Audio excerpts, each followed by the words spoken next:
said I was convinced yesterday when I heard Hazur's explanation, but I would like to understand and learn more about the word al-nushur, especially after I read the explanation about this word in Riwayat Wirsh. You see, the word nushur is very indicative in this verse, and is playing a very important role, because nushuz is generally raising the people from the dead, and nushur is their redistribution all over the world.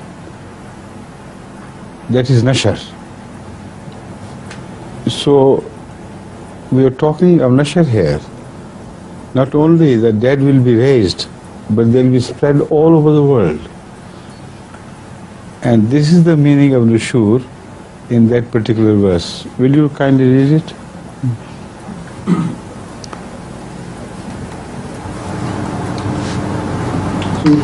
This is verse number 260 in Surah Al-Baqarah.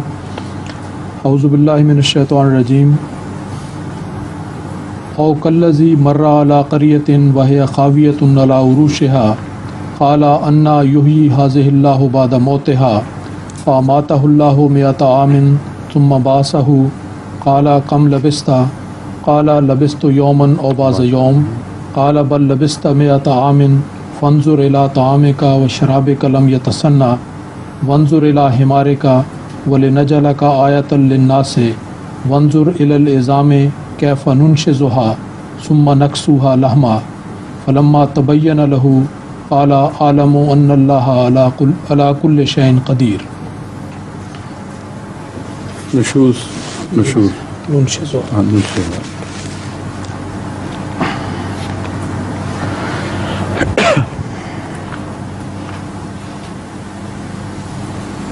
The word nushur, nunshizuha is all right. Where is the word nushur?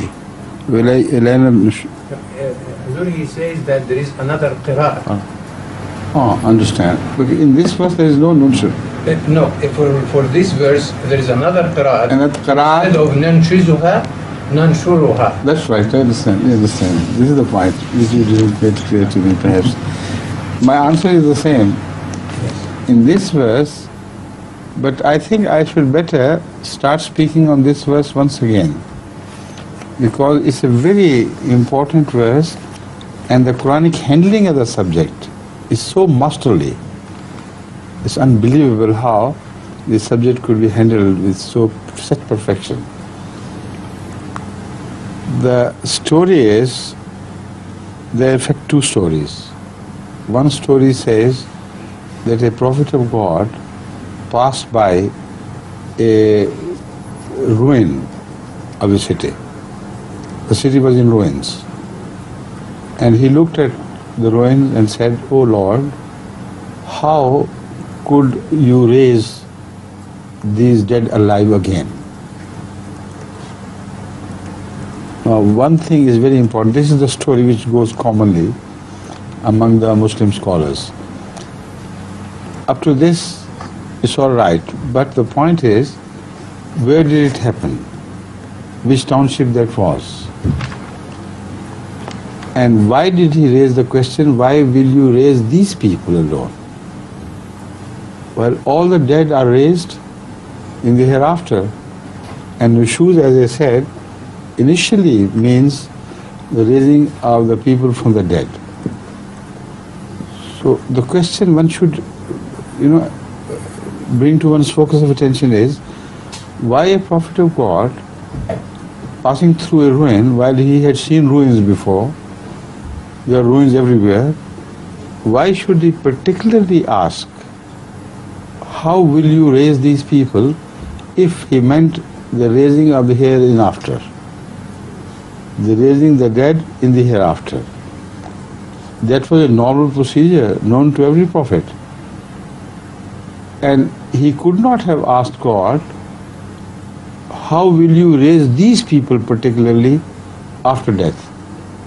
But Allah has raised uncountable number of people from their dead state, and no prophet inquires about it. Every prophet believes in the hereafter. So that could not have been the question. This is the story which goes according to the medieval Muslim scholars. And the answer, because the question is wrongly understood, the answer is wrongly understood. But the Quran has settled, Quran has discussed the issue in a manner that the wrong attribution of the meaning cannot be possible in this verse. Now, going back to the first, a prophet goes by a dead township, ruin of a township, and raises the question, "Oh God, how will you raise them again?" My argument is, if he had not meant raising them here in this world, it would not mean anything.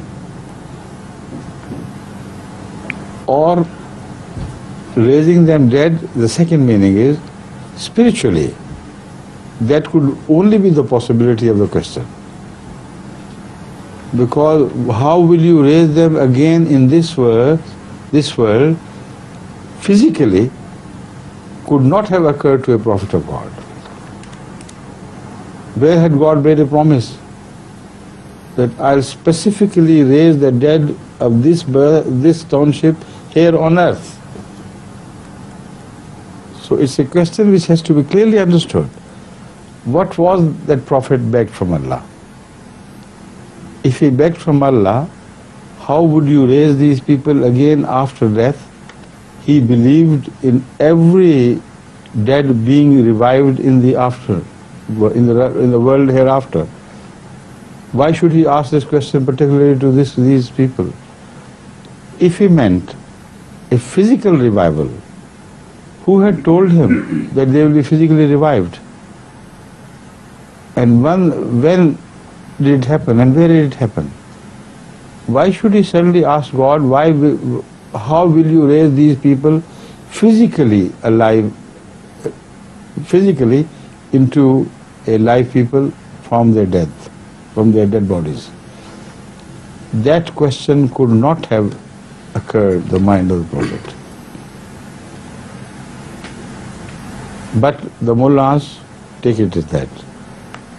The second thing which I believe is, a prophet of God must have heard repeatedly from divine promises that a people who would meet a physical death here on earth will be ruined. As a people, they will be raised from their spiritual ruin, not from their physical ruin. And although they are scattered, they are finished, there does not seem to be any hope attached to them. Yet God will raise them. If that promise had been made in the previous books, then a prophet can ask this question. You have made a promise that we will come to life again. And here is a township of Israelites which is so completely ruined that one simply cannot visualize a time when they will be raised again. That is, not physically, spiritually. And they will begin to rule the world once again. This could be the only question which must have stirred the mind of a prophet. That's one thing should be understood. Mullah said no, this was not the question. He passed through the township and said, "Oh God, how can you raise these dead people physically again in this world?" The answer was, Allah will make him die himself. What is an answer? Poor prophet is asking about the raising of dead people, how they will be raised. Allah said, all right, I'll cause you to die yourself.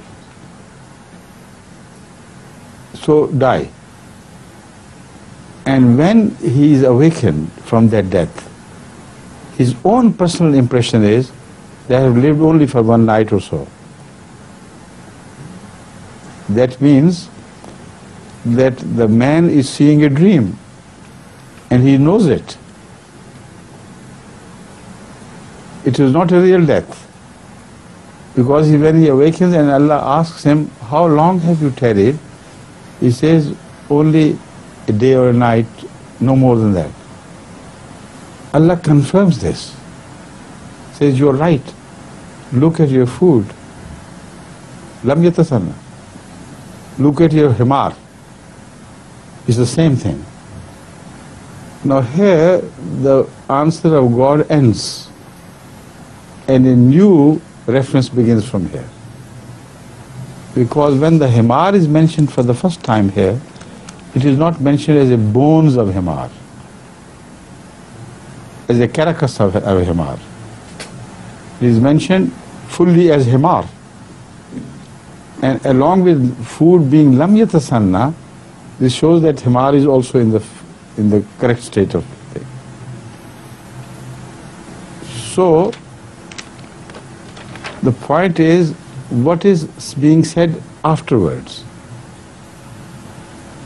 Allah says afterwards, of not the bones of himar, but bones of the people. Because here the verse comes to an end and then another answer begins, which is a response to the prayer of the Prophet of God. Allah tells him that we made you to sleep for 100 years, which means you saw the things which are going to happen in 100 years. The rise of Israelites would require 100 years. And from then on, their return to the Holy Land and the rebuilding of the Temple of Solomon and everything will begin. This is exactly what is supported by history. It was Azkil Nabi, the Prophet of Allah, who passed through this township. He inquired from Allah, you have promised us that we are going to rule the world, and the promises you made to us are not yet over. What do I see? These people are finished. Allah says, no. He caused him to sleep and see in that sleep events of 100 years which were to come. But when he wakes up, he knows that he has slept only for a night or so. God supports this, does not reject it. You're right, look at your food, look at your himar, they're all right. But you have seen events of the 100 years, and from here the verse speaks of the dead bones of the people, spiritually dead people. That is what I explained to him. And nunshizuha, in this sense, is the revival that is spiritual revival. It is not a physical revival of the hereafter. It could not be. Because God does not do that trick in the hereafter, where the bones suddenly begin to get flesh and everything. It's not at all supported by other verses of the Quran. وَنُنْشِرُهَا فِي مَا لَا تَعْلَمُونَ فِي مَا لَا تَعْلَمُونَ نُنْشِرُهَا فِي مَا لَا تَعْلَمُونَ. You look at the verse. Allah says, I will raise the mankind, the people, on the hereafter in a form which they do not know. So how could this verse speak of the revival hereafter, of hereafter? And the revival here was never the question. Revival of a dead people was never a question, could not have been a question in the mind of any prophet by passing through. And then the history should support, if this is the meaning, that after 100 years a full township springs from death into a full-blown people. This never happened. So the mullahs will give a lie to this verse if they insist on this physical meaning. It can neither apply to this world nor can apply to that world, but spiritually. وَنُنْشِئَكُمْ فِي مَا لَا نحن قدرنا بينكم الموت وما نحن بمسبوقين عَلَىٰ أَن نُبَدِّلَ أَمْثَالَكُمْ وَنُبَدِّلَ أَمْثَالَكُمْ وَنُنْشِئَكُمْ فِي مَا لَا تَعْلَمُونَ. I've shown you that this verse هو الذي جعلكم الأرض ذلولا فامشوا مناكبها وكلوا من رزقه وإليه النشور.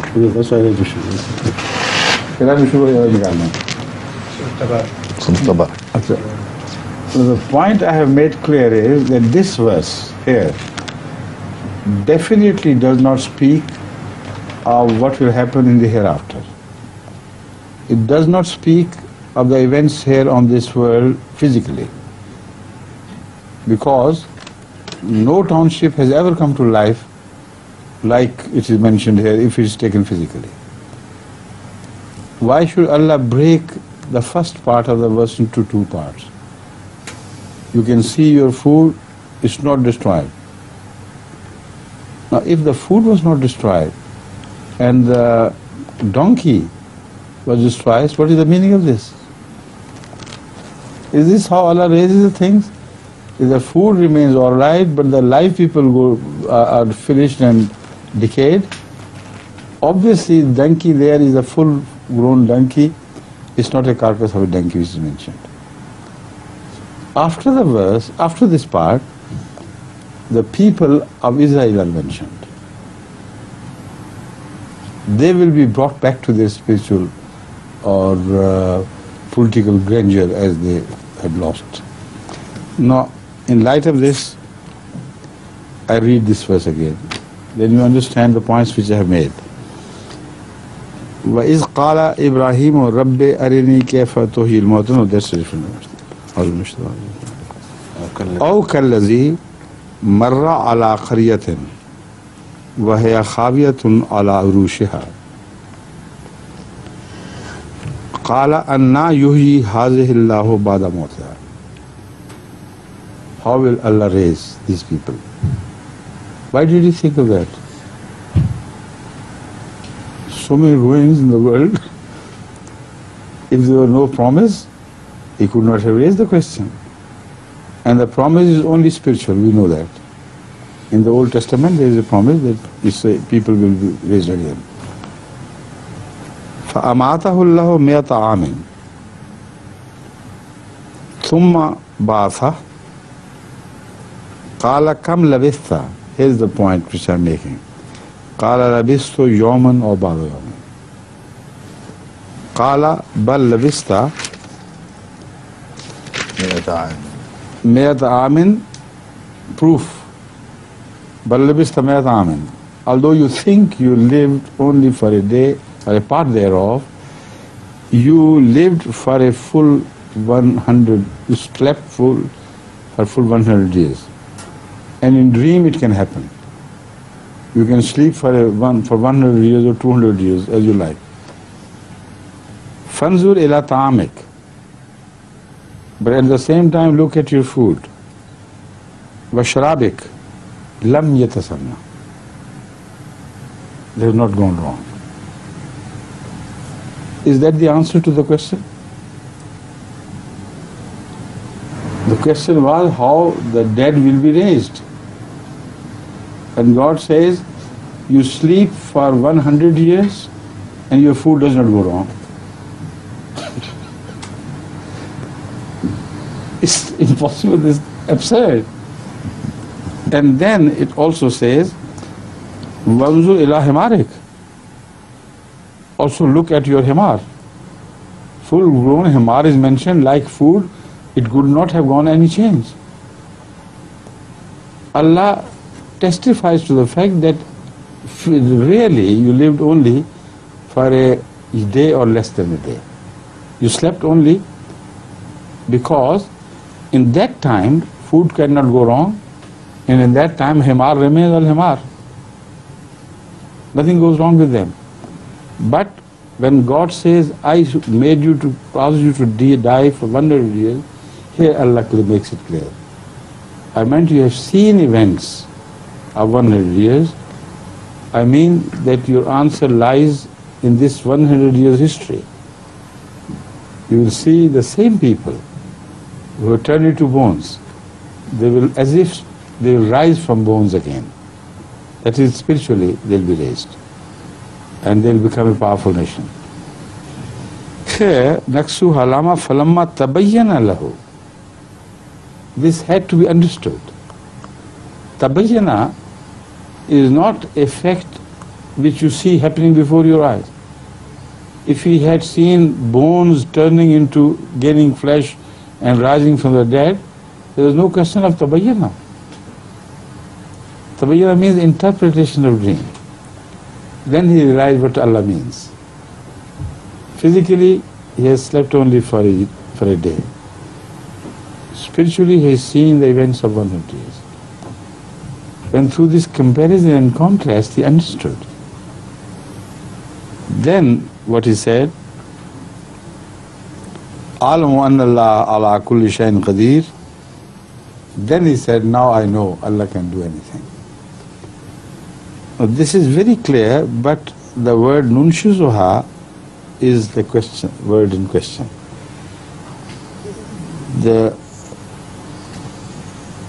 What's the name, please, again? No, Muhammad. Muhammad. Hafiz Muhammad? No, Shatiha Muhammad. Huh? Shatiha Muhammad. Sheikha Muhammad. Sheikh Muhammad. Sheikh Muhammad Sahib wants to know the difference between nunshis and another version of the same word, which is nunshuru. Yes.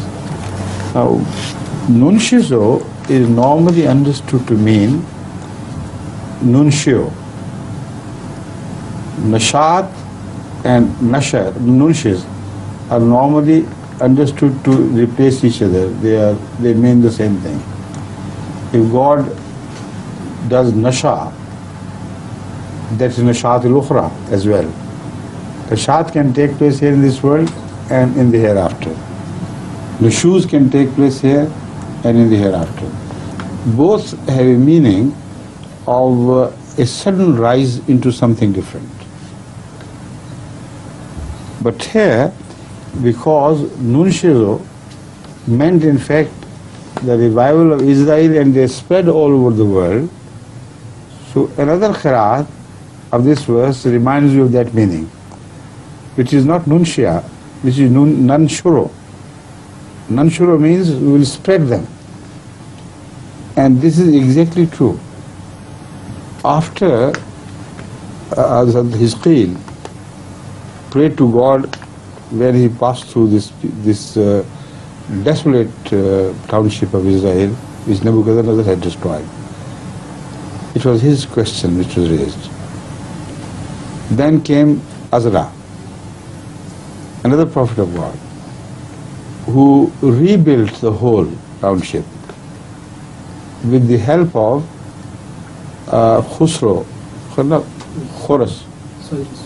Cyrus, with the help of Cyrus from Syria. And from then on, the Israelites began to spread all over the world and occupy. This is nanshuro, replacing or indicating the true meaning of nunshuro. This is not just accidental. Ahmad sallallahu alaihi wasallam must have told the people that, look, it's another version here. And this is the meaning applied.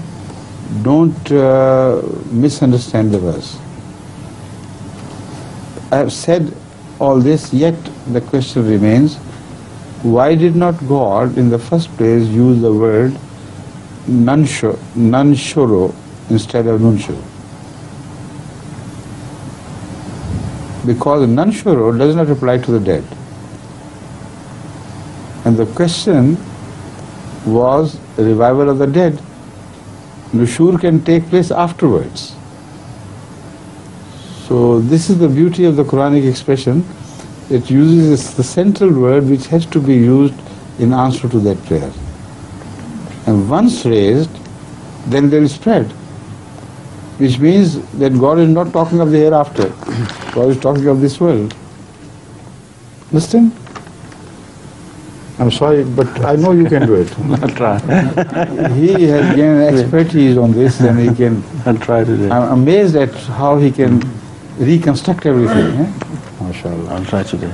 You can be brief about the first part, if you like, because we have already discussed it, some of it yesterday. Yeah. But come to the point which I am trying to make. Yes, sir. Understood. It should be more clarified. Okay, sir. Allah could not tell the Prophet that time is working on you, and you actually died.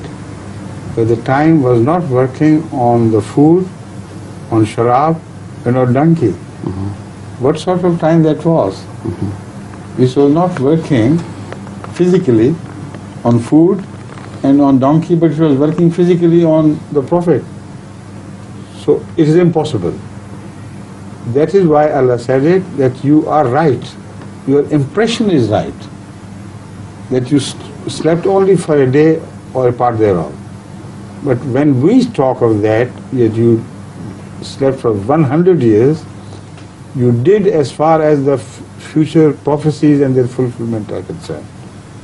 Now, I mentioned that about 100 years after this, the rehabilitation of the Israelites' capital began, and the recollection of the Bible also began. And I mentioned that it was Ezra who ushered the new era of life in Israel. Now, I told Imam Sahib to find out what was the time distance between Ezekiel and this Ezra. This is 100 years. History proves it. The time between Ezekiel and Ezra is exactly 100 years. Or a few plus and minus, but it is one century. And it was Ezra who began not only the revival of Israel as such, but he is the one who collected all the Bible, which was completely destroyed. All of the Bible, by collecting various scholars from different tribes and inquiring from them, criticizing them, telling them what you remember of the Bible you have lost completely. And then he recollected it. That is the reason why some people, some scholars believe that Bible was revealed once again to Ezra. So this is 100 years which the Quran is speaking, and how beautifully it fits into the historical situation. Now this I must say about Mr. Sheikh Muhammad. Perhaps many people don't know him. I met him for the first time in Paris, and I found him to be a scholar of profound knowledge of Islam. He is not an ordinary man. And I was afraid about him that perhaps he will be the most difficult man to handle during our question answer. And he turned out to be the easiest person because he was God-fearing. He raised the question which was very threatening. And when I answered, he started nodding and he said, "You are right. I think another reason why you are right is this." And he quoted from Hadith, from the Quran. And I was amazed how profound his knowledge of Islam was. And now you have seen once again here, MashaAllah, Allah bless him. And may he go a long way towards spreading the message of Ahmadiyyah to all the other Muslims. This should be true alim. Not like other ulama. ويقول حاطب المؤمنين أن هنالك ميزة وخاصية في هذا الأخ الكريم، أن فيه حب لله سبحانه وتعالى، وفيه ذلك الحب ليتطلع على الحقيقة ولا يخاف من لومة لائم. يخشى الله من عباده العلماء. When these two things go together, then they are ulama, not otherwise. Next. عندك تعليق آخر؟